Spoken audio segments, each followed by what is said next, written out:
Hello everyone, আজকে দেখাবো হচ্ছে সরিষা ইলিশ। আর এই ইলিশ মাছগুলো আমি ছোট ছোট পিস করে কেটে নিয়েছি, সেটাই সরিষা দিয়ে কিভাবে ভুনা করি একেবারে তেতো মুক্ত ছাড়া সেটাই শেয়ার করব। এখন আমি রান্নাটা শুরু করি।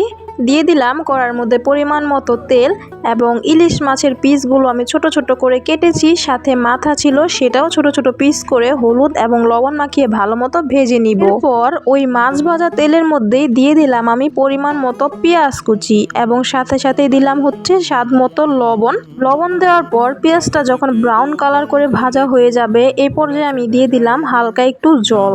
আর এখন আমি একসাথেই কাঁচা মরিচ, একটু হালকা আদা রসুন বাটা এবং সরিষা বাটা দিয়ে দিলাম। এখন গুঁড়ো মশলা বলতে হলুদের গুঁড়া এবং পরিমাণ মতো মরিচের গুঁড়াই দিয়েছি, সাথে হালকা একটু জল দিয়ে মশলাটাকে ভালো মতো কষিয়ে নিব।